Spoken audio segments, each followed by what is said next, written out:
My friends, good day. So, what do I think about Mauritius? The million-dollar question that a lot of people ask me. We're slowly approaching 9 months since I arrived. So, what's my view of this country? First of all, I want to tell you that my hair problems haven't been solved. That means I still have my fear of the barber. I can't find a barber here. So you see, my hair is slowly getting out of control, and I'll have to deal with this problem. That's the first point. But what I want to tell you about Mauritius is that we have problems. There are problems we have, and there are problems we don't have. Basically, this summary can apply to every country on the planet. But listen, there's something absolutely important that I'm going to tell you. And I think that's the heart, really the heart of the matter. Look, for example, yesterday or the day before, they needed to do repairs and announced a planned electricity outage. So they cut the electricity for a few hours. So what I did is, personally, a few months ago, I bought a small electric generator. So I took it out, started it, plugged my computer into it, a fan, a light, all that. No problem. I was able to work. It's true that the noise from the thing is something, but that's how it is. I did my work without any problem. So I'm describing a problem we have to you. That means you look at the newspapers, yes, regularly, there are energy problems in this country. Let me tell you something, in the African way.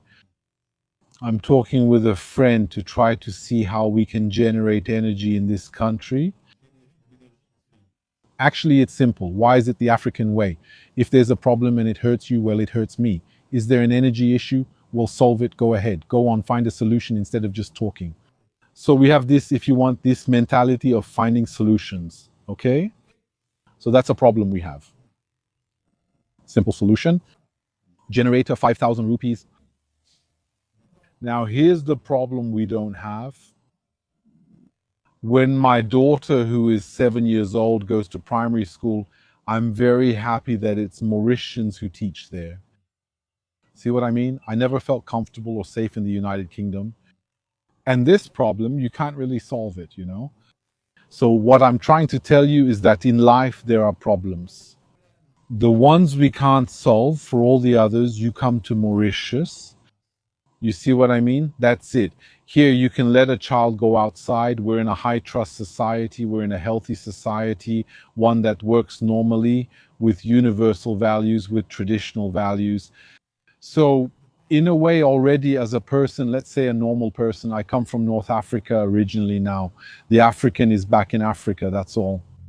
Well, in a way, as a parent, I feel more at ease. I feel more comfortable. Something else. Me, coming from the United Kingdom, we are very pay close attention to healthcare. Over there, just to tell you, I have a very good friend in Switzerland. She's a doctor.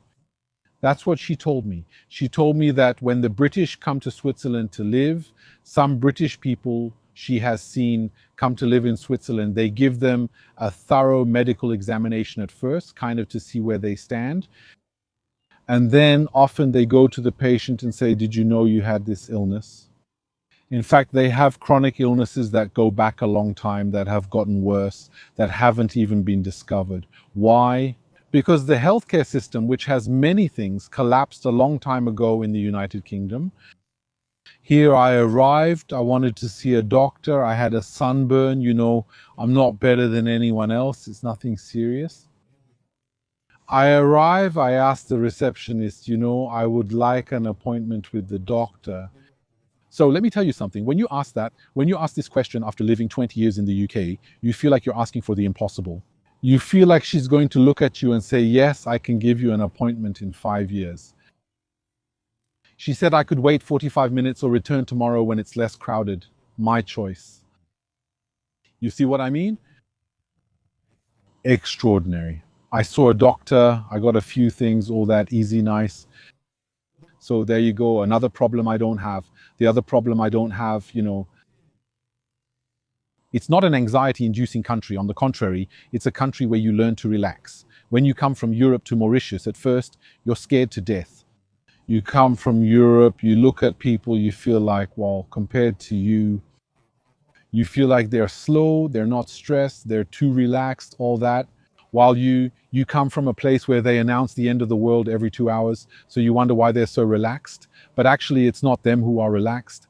You're the one who's scared to death. You're the one who's anxious. You're the one who's stressed. You're the one who's going to die, who's going to blow a gasket if you keep going like this. And actually, after a while, I also learned to relax. I learned to unwind. I learned to live again, you see, and that's what's good. Man, earlier, you won't believe it, I took a nap. I haven't napped since I was a teenager, but I took one. Want to hear what else I did? A while ago, I was driving and there was a guy hitchhiking, a young guy. He was hitchhiking. Can you believe it? People probably haven't been hitchhiking in Europe since the 70s because you can run into all kinds of things. You could even end up getting killed. Well, here you hitchhike, I stop and ask, where are you going?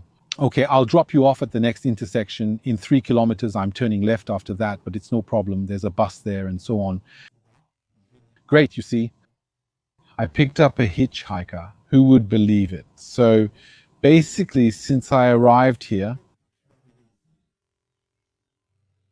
I've only seen things. Of course, like I told you, little problems. Yes, little problems. That's fine. It's not a big deal. Little problems that aren't even forced on me, by the way. These are little problems that no one forces on you. When there's a problem, look, when there's an electricity problem here, to go back to what we said at the beginning, it's not that the government, out of malice, cuts the electricity because they enjoy seeing people in the dark. Because that's what we have in the United Kingdom. That's what we have in France. In France, the country produces so much electricity that people could have had it for free.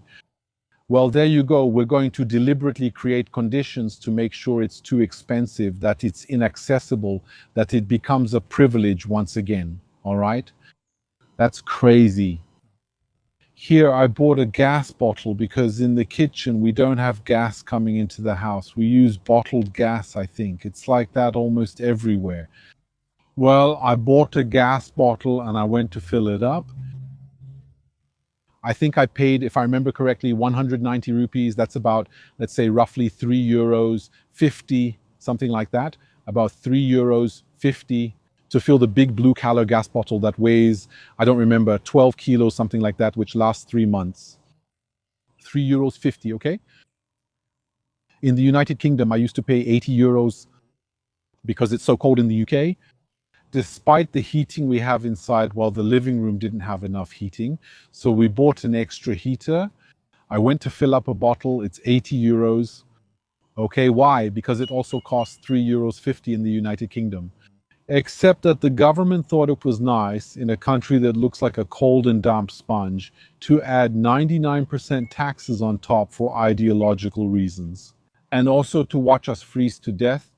You know, wealth, when you look over there, wealth isn't about possession, it's about contrast. It's just that you see, they like to have everything and be fed. Even your light, your warmth, your dignity, everything, they take it from you in Europe. That's the thing. Here, whatever the problem is, we're all in it together. And don't worry, no one caused it on purpose. No one did it just to annoy you. That he did it for ideological reasons. If there are problems, they're real problems. And probably in 5 years, they won't be there, or they'll be less serious, or they'll have been partially or completely resolved. So, in a way, and the people I meet here, whether they're Mauritians or foreigners who have come to Mauritius, ultimately share this same perspective. To seek a gentler way of life, a certain quality. You see, right now it's summer. We're in the southern hemisphere, the southern latitudes. Today it was 31 degrees, but the humidity has dropped in the past few days. So 31 degrees is starting to become much more bearable compared to before. Now, we're starting to move into months that are a bit less hot. So we'll have 29, 28, 27 degrees. The coldest month, roughly, is July and August, when at night it can be 19 degrees. During the day it can be 21 or 22, you see. So it's okay, it's still reasonable.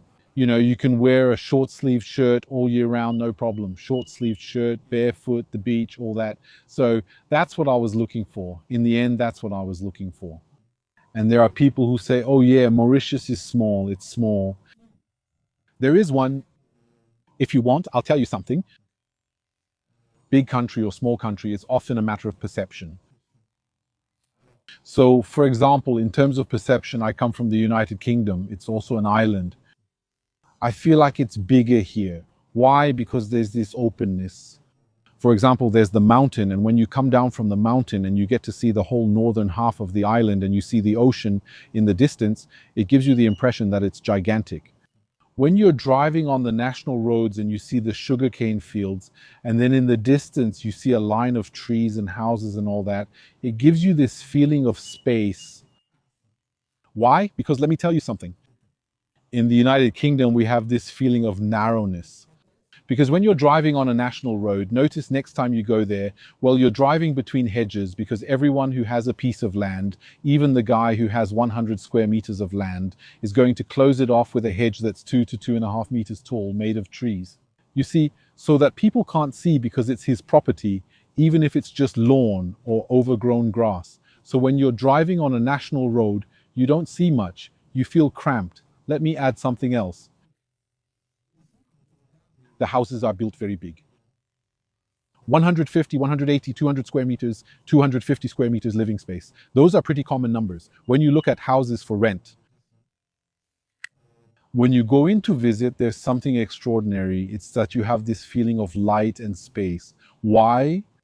Because first of all, the ceiling is very high. For example, where I live now, if a light bulb burns out, I couldn't change it easily. I'd have to work on it. I'd have to try to find a step ladder or something like that.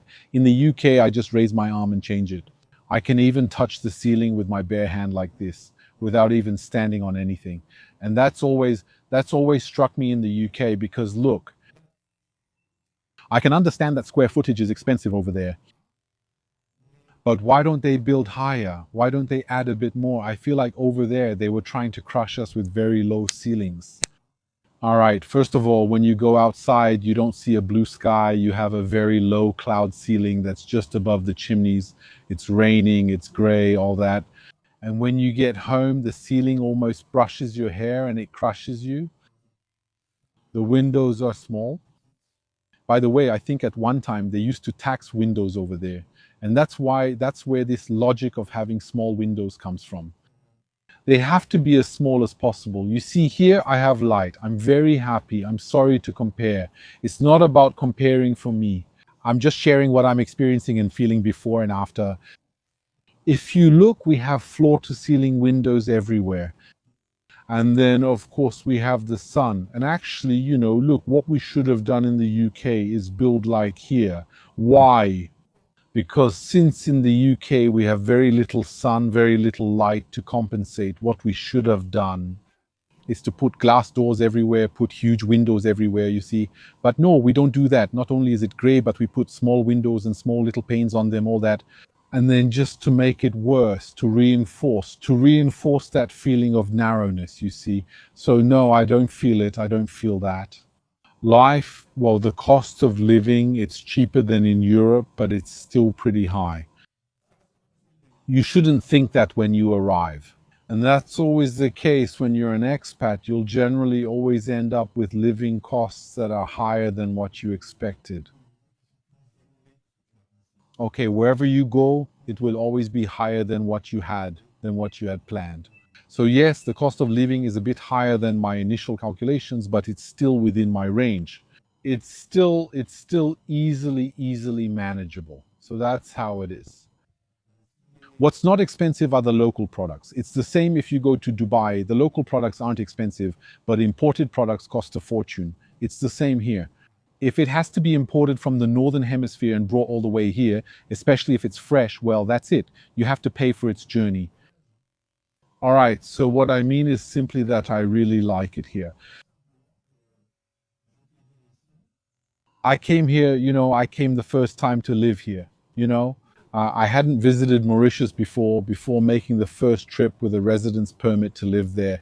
You see what I mean? It's kind of abrupt. And of course, at the time, I was afraid deep down inside. Am I making the right decision, the wrong decision? Am I making a mistake?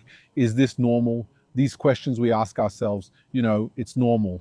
And now, today, I have no more doubts. Today, I have no more doubts. Above all, I would say the most important thing for me, the two most important things are being able to have my daughter in school and having peace of mind. I think that's priceless for a parent.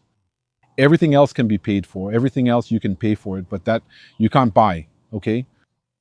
And then the second thing is relaxation, inner peace. And that too, you can't buy, you see, you can't pay for that. It's not something you can put money on the table for and say, give me this much relaxation or give me 10 kilos of inner peace. That's something you either have or you don't. And the place can encourage you, of course, one way or the other. That's it. Anyway, my friends, I just wanted to share this feeling with you. Of course, it's been 9 months, and I'll make another video for you in 3 months, in 6 months, in a year. Gradually, we'll see a little bit. We'll see how this feeling evolves. That's it. Thank you for listening up to this point. Let me remind you about my book about the Titan that just came out, which is available on Amazon. It's a book that tells the story of people who in 2023 went inside a tube because they wanted to visit the wreck of the Titanic.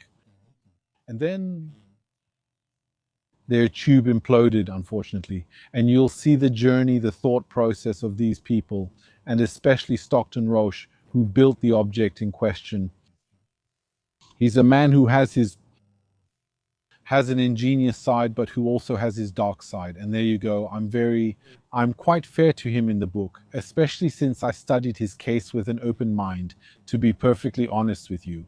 The book is on Amazon, and I'll see you in the next video.